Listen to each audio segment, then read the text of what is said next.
Itel.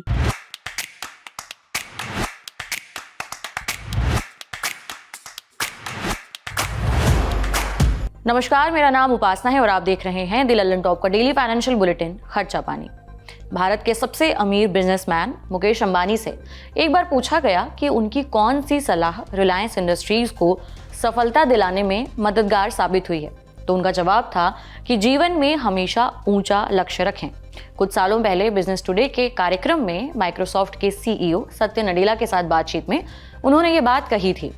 लेकिन अब लग रहा है कि टेलीकॉम सेक्टर के बाद मुकेश अंबानी एंटरटेनमेंट सेक्टर में बड़ा लक्ष्य लेकर चल रहे हैं। जी हाँ, अब आने वाले कुछ दिनों में आईपीएल के मैच से लेकर अनुपमा जैसे टीवी शो हो या फिर बिग बॉस का शो, अब ये सब मुकेश अंबानी के स्वामित्व वाले टीवी या फिर डिजिटल चैनलों पर देखने को मिलेंगे। जानते हैं कि ऐसा क्या हुआ है कि मुकेश अंबानी टीवी की दुनिया में तूफान मचाने वाले हैं। दरअसल इसी साल 28 फरवरी को रिलायंस और डिज्नी ने एक जॉइंट वेंचर बनाने का अनाउंसमेंट किया था। आसान शब्दों में कहें तो दोनों कंपनियों ने अपना कारोबार एक साथ मिलाने का फैसला किया था। करीबन 9-10 महीने दोनों कंपनियों के बीच मर्जर को लेकर बातचीत चलती रही और आखिर में 14 नवंबर को दोनों कंपनियां आधिकारिक रूप से एक हो गईं। ये डील करीबन 70,000 करोड़ रुपए में हुई है। मर्जर के बाद बनी कंपनी में रिलायंस की करीबन 63% और डिज्नी की करीबन 37% हिस्सेदारी होगी। इस नई कंपनी की चेयरपर्सन नीता अंबानी होंगी। इस मर्जर के बाद ये देश का सबसे बड़ा एंटरटेनमेंट नेटवर्क बन गया है। दोनों कंपनियों के एक साथ आने से दर्शकों को 120 चैनल देखने को मिलेंगे। ये चैनल 9 प्रमुख भारतीय भाषाओं में उपलब्ध होंगे। इनमें 2 ओटीटी यानी कि ओवर द टॉप प्लेटफॉर्म और हर साल 30,000 घंटे से भी ज्यादा टीवी कंटेंट देंगे।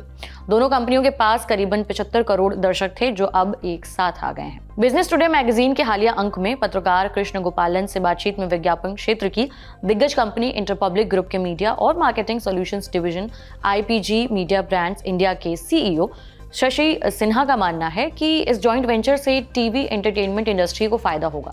वो कहते हैं कि इन कंपनियों के पास काफ़ी पैसा है, इसलिए ये कंपनियां अब कंटेंट और नई टेक्नोलॉजी में खूब पैसा लगाएंगी। भारत दुनिया भर में टीवी हो या फिर ओटीटी के मामले में काफ़ी तरक्की कर रहा है। अच्छे कंटेंट और नई टेक्नोलॉजी के लिए काफ़ी पैसे चाहिए होते हैं। रिलायंस और डिज्नी के एक साथ आने से ये सेक्टर खूब आगे बढ़ेगा। रिलायंस का जियो सिनेमा और डिज्नी का हॉटस्टार एक साथ आने से क्रिकेट मैचों के प्रसारण में अब दबदबा होगा। अभी रिलायंस डिज्नी की इस बाजार में 33% हिस्सेदारी है, यानी इस मामले में ये सबसे बड़े खिलाड़ी हैं। जैसा कि रिलायंस ने ऐलान किया है कि वो नए वेंचर में 11,500 करोड़ रुपए का निवेश करने जा रही है। इस रकम का बड़ा हिस्सा कंपनी नई टेक्नोलॉजी में लगाने वाली है। अब समझते हैं कि इससे मनोरंजन सेक्टर में क्या बदलाव आएगा। जैसा कि हमने अभी आपको थोड़ी देर पहले बताया, मर्जर के बाद नई कंपनी एंटरटेनमेंट सेक्टर में भारत की सबसे बड़ी कंपनी होगी और देश के सबसे बड़े मनोरंजन और स्पोर्ट्स चैनल एक साथ जुड़ रहे हैं। रिलायंस की मीडिया कंपनी वायाकॉम 18 के पास 8 भाषाओं में 40 टीवी चैनल है। वहीं डिज्नी हॉटस्टार के 8 भाषाओं में करीबन 80 टीवी चैनल हैं। वायाकॉम 18 के 22 टीवी चैनलों में Colors Rishtey, MTV Beats, Colors Cineplex Bollywood, Colors Cineplex Super Hit, Colors Infinity, Comedy Central और VH1 हैं। वायाकॉम 18 के स्पोर्ट्स से जुड़े 18 चैनल हैं। इनके नाम star sports 1 Hindi, star sports 1, star sports 2, star sports 3, star sports first, star sports select 1, star sports select 2 जैसे अन्य चैनल हैं। वहीं डिज्नी के एंटरटेनमेंट चैनलों में स्टार गोल्ड 2, स्टार उत्सव movie, star gold romance HD, star movie, star gold select समेत अन्य चैनल शामिल हैं। इसके अलावा नेशनल ज्योग्राफिक, नेट जियो वाइल्ड और कुछ बच्चों को दिखाए जाने वाले चैनल भी उसके पोर्टफोलियो में शामिल है। इस तरह से देखें तो दोनों कंपनियों के एक साथ आने से कुल मिलाकर रिलायंस के पास 120 चैनल हो जाएंगे। दोनों के पास OTT ऐप भी है। इनका नाम डिज्नी हॉटस्टार और जियो सिनेमा है। वायाकॉम 18 के पास भारतीय क्रिकेट बोर्ड यानी कि BCCI के क्रिकेट मैचों के टीवी राइट्स भी हैं, जबकि डिज्नी स्टार के पास 2027 तक IPL दिखाने के टीवी राइट्स हैं। दूसरी तरफ रिलायंस के OTT प्लेटफॉर्म जियो सिनेमा के पास IPL दिखाने के राइट्स हैं। बात दोनों कंपनियों के फायदे नुकसान की करें तो डिज्नी को जहां एक तरफ रिलायंस के साथ पार्टनरशिप से बिजनेस बढ़ाने का अनुमान है, वहीं कंपनी को क्रिकेट राइट्स खरीदने से जो घाटा उठाना पड़ा था वो कम हो जाएगा। बिजनेस टुडे मैगजीन की रिपोर्ट के अनुसार साल 2019 में स्टार इंडिया का अधिग्रहण करने वाली डिज्नी ने वित्त वर्ष 2024-25 में 12,548 करोड़ रुपए का घाटा दर्ज किया था। पिछले साल कंपनी को 1465 करोड़ रुपए का नेट प्रॉफिट हुआ था। डिज्नी इंडिया ने क्रिकेट राइट्स पर दाम लगाया और उसे काफी नुकसान उठाना पड़ा। अगस्त 2022 में डिज्नी ने 2024 से 27 के लिए ICC के टीवी और डिजिटल राइट्स पाने के लिए 25,000 करोड़ रुपए से भी ज्यादा खर्च किए थे। वहीं रिलायंस को सबसे बड़ा फायदा होगा कि डिज्नी के ग्राहक भी उसके साथ जुड़ जाएंगे। एक अनुमान के मुताबिक भारत में एंटरटेनमेंट का मार्केट करीबन 2.5 लाख करोड़ का है। इससे रिलायंस को जाहिर तौर पर फायदा होगा।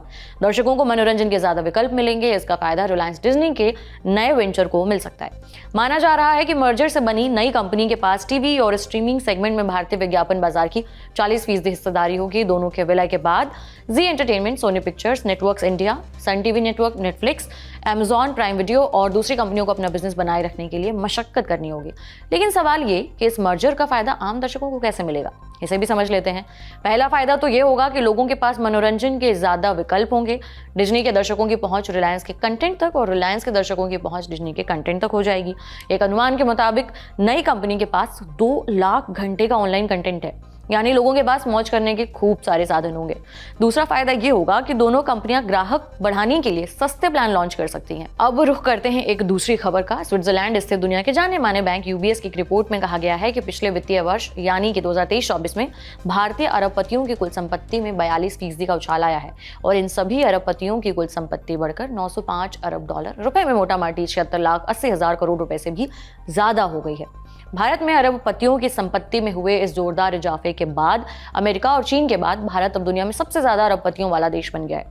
रिपोर्ट बताती है कि भारत में अरबपतियों की संपत्ति में इजाफा हुआ है, लेकिन चीन में अरबपतियों की संपत्ति में गिरावट आई है। इस रिपोर्ट में कहा गया है कि पिछले 10 साल में भारत के अरबपतियों की संख्या दोगुनी से भी ज्यादा बढ़कर 185 पर पहुंच गई है, जबकि पिछले 10 साल में इन अरबपतियों की कुल संपत्ति 3 गुनी हो गई है। जाते जाते एक जरूरी सूचना, इंदौर में फिर होने वाला है इंदौर का त्योहार यानी सोशियो कल्चरल फेस्ट लिट चौक।